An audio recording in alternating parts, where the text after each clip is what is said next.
Greetings from Snake Mountain Boatworks on Friday, August 28, 2020. A very special day because the Eagle is taking flight.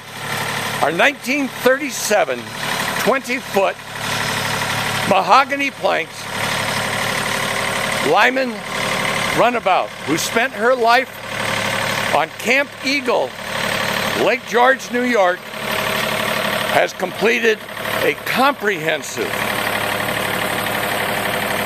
spare nothing preservation.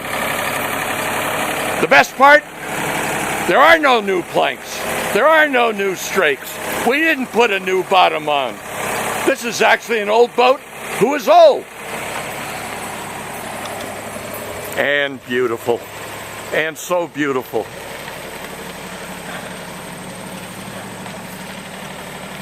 Joni Alden, Vital Signs, Colchester, Vermont, hand-painted her lettering. And of course, Mickey Dupuy, D&S Custom Metal Restoration in Holyoke, Mass, turned her tired, disheveled, rusty, destroyed hardware into jewelry once again. Mickey is special people. His work has no equal in our world. We stripped the entire hull to bare wood, inside and out. The strakes were faired, caulked, and then sanded fair. We have 14 coats of Interlux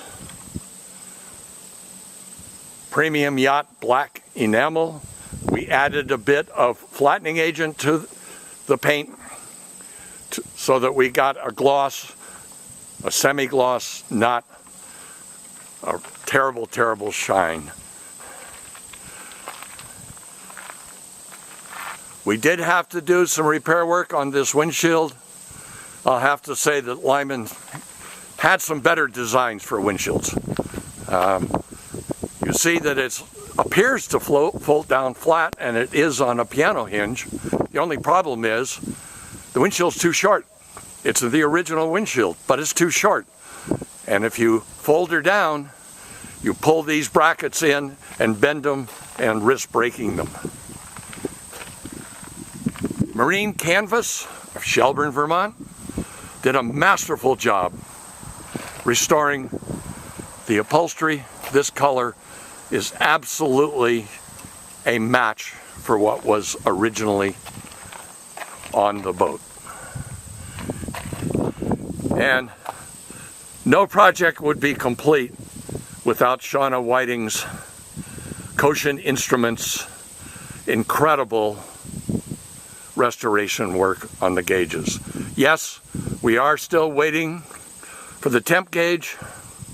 We had a last minute foul up on that one, but it'll be here next week.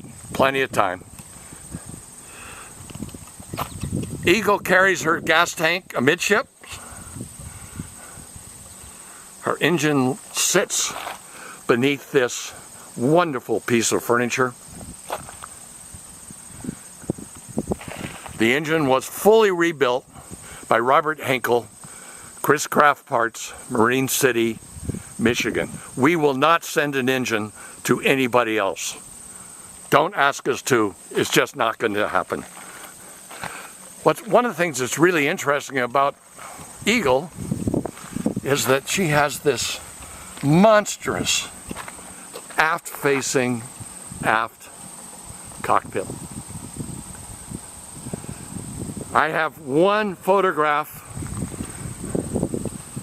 taken sometime in the 1950s, we really can't tell, that shows a bunch of, mostly I would guess, preteen boys all over this boat as she roars through the water, and they're behaving exactly like preteen boys behave, giggling, just having the best time of their lives. Well, I imagine some of those boys are still with us. I hope they see this video. Eagle will go back to Lake George, at least for now. And who knows where her new stewards will take her. But we wish them well and thank them from the bottom of our hearts for entrusting us with this very special Lyman preservation project. As far as we can tell, this 20-foot Lyman with an almost 8-foot beam was a special order, because here we are in 1937. The strakes are all solid mahogany. The bottom is all solid mahogany. The whole boat is solid mahogany. This is a heavy boat, but she's going to have fun very soon frolicking on Lake George. So there's Eagle's debut. Thank you so much. Bye-bye for now from Snake Mountain Boatworks.